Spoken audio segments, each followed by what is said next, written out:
Өнөөдөр та бүхэндээ 2018 онд нээлттэй хийсэн Venom гэх Америкийн шинжлэх ухааны уран зөгнөлт Тулаанд төрлийн киног ярьж өгөхөөр бэлтгэлээ.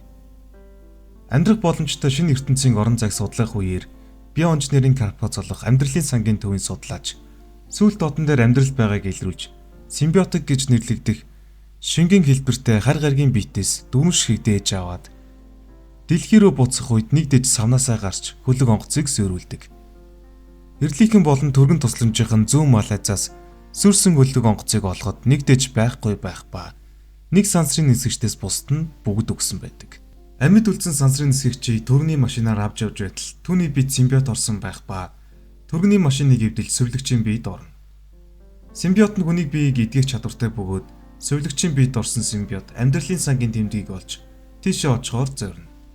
Үзэгдэл Сан Франциско хотын Калифорни мужуу шилжих ба манай гол дүр сэтгүүлч Эдди Брок сурвалжлага хийж байгаагаар кино маань эхэлдэг.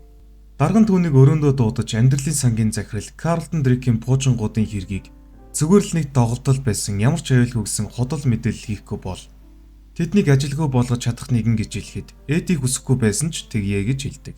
Орой болоход Эдди найз өсгөхөө ажлын компьютер дээрээс амьдралын сангийн хорт авдартай хүмүүс төр хийсэн симбиотын туршилтанд өгсөн 3 субъектийн талаар нууц мэдээллийг олж хардаг. Өглөө болоход амьдралын сангийн төвийн захирал Дрейкийн лабораторид сургуулийн хүүхдүүд танилцахаар очиход Дрейк тун удахгүй амьдралын сангийн пуужин хайгуулын даалгаварт явна. Ингэсний улмаас хэзээ нэгэн өдөр бид бүгд сансарт амьдрах боломжтой болно гэж хэлдэг. Гэтэл түүний туслах доктор Скотт Дрейкт ярилцлагын цаг бодлоо гэж хэлэх ба Эдди Дрейк хоёрын ярилцлагыг харуулдаг. Эдди түүний бүх булхай болон нийгмийн эмзэг давхаргын хүмүүстээр туршилт хийж хахуулддаг бөгөөд тэдний олонх нь амиа алдаж байгаа талаар асуудаг. Ярилцлага дуусны дараа Эддийг даргынхаа өрөөнд байгааг харуулах бөгөөд дарга нь түүнийг ажлаас нь хална. Ажлаасаа халагдсан Эдди найз өсгөхийн ажил дээр очиход түүнийг ч гэсэн ажлаас нь халсан байх ба найз өсгөн Эддигийн өөдгүй амиа хичээсэн зөрүү зангаас нь олж ажлаасаа халагдсандаа бухимдаж харилцаагаа дуусгагаар шийддэг. Энэ хооронд амьдралын сангийн захирал Дрейкийн лабораторид нөгөө 3 симбиотын дэж очих ба алга болсон симбиот биеэ солин явсаар байлаа. 6 сарын дараа амьдралын сангийн багийнхан амтан дээр туршилт хийгээд симбиотууд хөжил төрчил баялаг орчинд амьд явахын тулд амьсгалын системтэй тэгжтэй нэгдэх шаардлагатай. Тэгж ба симбиот хоёр төгс зогсож чадахгүй бол тэгж нүгдэг гэдгийг олж мэддэг. Дрейк хүн дээр туршихыг хүсгэд доктор Скотт энийг хүн дээр хийхэд тэтэрхий эрт байна гэж хэлдэгч. Дрейк хэрвээ хүмүүс хар гаргийн симбиотуудаа нэгдэж төгс зогсож чадвал симбиотууд чиг сансар өгтөргөө тесвэрлэх чадвартай болно гэж таамаглаж хүн дээр туршилтыг хийж эхэлдэг. Харин манай гол дүр Эдди Мариягийн эмэгтэйгээ сонин худалдаж аваад ойрхон байдаг дэлгүүрээс юм авахаараа ороход худалдагч эмэгтэй рүү нэгээр буу тулган дээрэмдэж байхыг харсан ч хийж чадах зүйл байсангүй. Гэртээ орж ирээд хөргөвчнөөс шар хариг гарган ууж ажил болохоор хит хитэн газартай холбогддогч аль нь ч дүнд сайхан мэдээ дуулуудаггүй. Энэ хооронд амьдралын сангийнхан симбиотыг анх удаа хүн дээр туршихад туршилт амжилтгүй болдогч Дрейк дараагийн үнийг авчир гэж туушаал буулгана. Доктор Скотт энэ зүйлийг нь буруу гэж удан Эддиг олж уулзаад таны таамаглаж байсан бүгд үнэн. Тэнд маш олон хүн туршилтын туулаа олж өгч байна гэж хэлэхэд Эдди тэр намайг миний амьдралыг карьерийг маань зөвлөсөн. Би энэ бүх зүйлдээ зурлаж чансан гэж хэлээ. Түүнийг оргин явдаг. Удалгүй хуучин найз үсгийнхээ гэрийн гадаа зогсож байтал найз үсгэн эмч залуутай хамт амьдардаг болсныг хараад түүнээс эргэж нийлэх гэж оролдож болох болов уу гэж асуухад үгүй боломжгүй гэж хариулдаг. Сэтгэлээр унсан Эдди гүүрэн дээр зогсож байгаад нисдэг тэрэг олж хараад доктор Скотт руу залгаж Эдди Броквен ярилцах гэсэн юм гэж хэлнэ. Удалгүй Эдди болон доктор Скотт нар амьдралын сангийн лабораторид нууцаар нэвтэрч Дрейкийг сансарт амьдрахын тулд симбиот хүн хоёрыг нэгтгэхийг хүсэж байгааг Эддид хэлнэ. Хамгаалагч эргүүл хийхээр ирэх үед доктор Скотт Эддийг туршилт хийж байсан өрөө рүү оруулаад хаалгыг нь хааж хамгаалагчаас нуудаг. Эдди өрөөнд байгаа зүйлсийг ажиглаж субъектууд болон симбиотуудын зургийг авч байтал гудамжинд сонин зардаг Мария хаалгыг цогж Эддигээс намайг эндээс гаргаач гэж гуйхад Эдди түүнийг гаргах гэж байгаад буруу товчийг дарж симбиотыг суллана. Симбиот Мариягийн биед орж байх үед Эдди галын хоороор хаалгыг цогж хагалахад симбиотонд өдөрдүүлсэн Мария Эдди рүү дайрч симбиотыг түүний биеэр дамжуулсны дараа өгдөг. Хамгаалалтын төгшөөр ажиллаж хамгаалагчид Эддиг ой хүрдэлгөөж барьж авахын даван дээр гинт алга болсон байх ба түүний биед орсон симбиот түүнийг модны үзүрлөө үсрэхэд туцалсан байдаг. Гэртээ ирээд доктор Скотт руу дууд мессеж явуулаад маш их өссөн бололтой хогийн савнаасаа дахиад нэмүүч олж идээд шүдэ угааж байгаад толинд харсан болон сонсон зүйлээсээ зочиж уун руу унан ухаан алддаг. Энэ хооронд амьдралын сангийн лабораторид гадны хүн нэвтэрч нэг симбиот алга болсныг мэдсэн Дрейк уурлаж симбиотыг ол гэж тушаана. Амьдралын санд үргэлжлүүлэн туршилт хийсээр байх ба доктор Скоттыг гадны хүн нэвтрүүлснийг олж мэдээд Дрейк түүнээс хэнийг нэвтрүүлснийг нь асууж худал амлалт өгөхөд лаборатори руу нэвтрүүлсэн гадны хүн нь Эди Брок гэдгийг хэлсний дараа өрөөний алгыг хааж симбиотыг сулалдаг.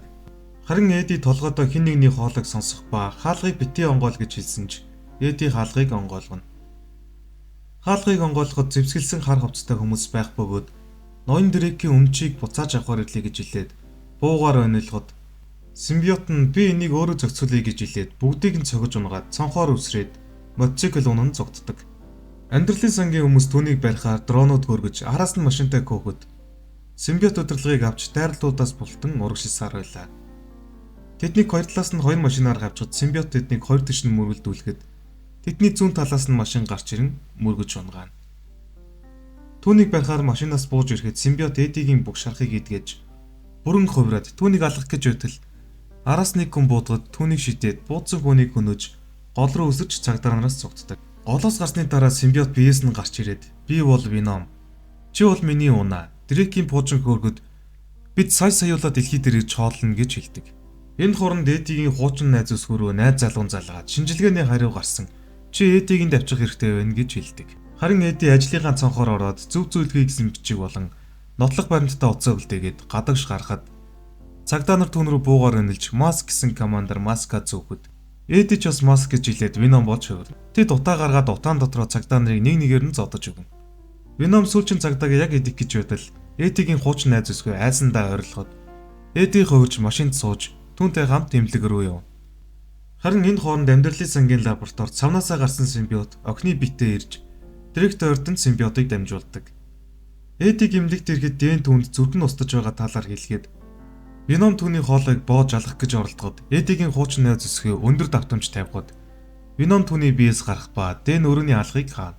Эдиг явхад Дэн найз өсгөөтэйгээ ярилцах ба тэднийг ярилцаж байх хооронд Веном агаар жуулгачаар зогтож өөр өрөөний агаар жуулгачаар гараад нохооны биед ордог. Энэ хооронд Эди лифт дуудахад амьдралын сангийн хүмүүс дотроос нь гарч ирээд унтуулдаг сумаар буудаж Дрейк рүү аваачна. Дрейк түүнээс симбиот хаанагааг асуухад Эди мэдэхгүй гэж хэлэхэд Дрейкийн симбиот хувирч дахин түүнээс асуугаад надад чи хэрэггүй гэж хэлээд тэрээс хурц ирээд тарьсан хоогоо цэвэрлэл гэж хэлгээд тэрээс хідэн хүнтэйгээ Эдиг хөнөөгөөр ой руу явна. Эдиг буудах гэж байтал Веном цэргүүдийг нэг нэгээр нь хөнөөгөөд тэрээс энэ толгойг тастаж Эдиг аваад түүний бие рүү орж Дрейкийн симбиотыг сөөрүүлэгч гэдэг тэр бол багийн ахлагч. Маш олон төрлийн зэвсэгтэй. Тэрнийг зогсоохгүй бол тэр сая миний төрлийнхэнтэй ирэх болно. Манай гараг дээр бол би чам шиг бүтэлгүй нэгэн. Харин энд бол бид ихцүүл хийж болно. Бас надад энэ таалагдаж байна гэж хэлээд тэднийг зогсоохоор явна. Харин энэ хооронд амьдралын төвийнхэн пуужин донжилгоо хийж аюулгүй байдлыг шалгахад Дрейк оншилгоог болиуж хөөргөд бэлдэж 5 минутын хугацаа тааруулдаг. Дрейк хувирч пуужингийн хөргөлтийг цуцлахаар судалж байсан эрдэмтнийг хөнөөгөд пуужин руу гүйгээд Веном замд нь гарч ирэхэд сүйтгэгч Веномыг пуужинд ор гэхэд Веном чамайг энэ гаргийг сүйтгэхийг зөвшөөрөхгүй гэхэд сүйтгэгч тэгвэл өөх гэж хэлээд тулалдаж эхэлнэ. Тэд халдц тулалдагч сүйтгэгч арайг хүчрхэг байх бөгөөд Эдигээс Веномыг салгаж аваад идэх гэж оролдоход Эди Веномд төрүүлж хүч нэгдээд үргэлжлүүлэн тулдаж байгаад сүйтгэгчтэй нэгтгэж сүйтгэгч илүү хүчрхэг болж пуужин руу авирахад Эдигийн хуучин найз өсгөө өндөр давтамжийн чимээ гаргахад Веном сүйтгэгч хоёр тэгштээсээ салж Дрейк болон Эди хоёрыг тулдгаад Эди түүнийг цогж унгаад тавцан дээрс өшгөлдөгч сүйтгэгч Дрейктэй нэгдэж Эдигийн араас маш том хотго сүлбээд пуужинд сууна. Пуужин хөөрөхөд 10 секунд үлдэхэд Веном Эдигийн биед ороход пуужин хөөрөх ба тэднийг сүлбсэн хутгаар пуужин зүж дэлбэлэхэд сүйтгэгч болон Дрейк өгөж Эди ус руу ундаг. Үзэгдэж шилжиж Эди хуучин найз өсгөөдөө ярилцаж дуусаад нөгөө дэлгүүрлөөгөө идэх юм авахаар ороход нөгөө дэрэмчин худалдагчийг дэрэмдэх гэж оролдоход Веном түн дахиж дээрэм хийвэл гар хөлийг чинь тастаад толгойг чинь тастаж идэнэ гэж айлгахад дээрэмчин ямар ч хөтгөрн вэ гэхэд Веном Эдигийн тал нүрийг гаргаад хамтдаа бид бол Веном гэж хэлээд түүнийг идчихдэг. Худалдагч түүнээс юу исэн бэ гэж асуухад Эди би шимэгчтэй юм а гэж хариулаад дэлгүүрээс гарна.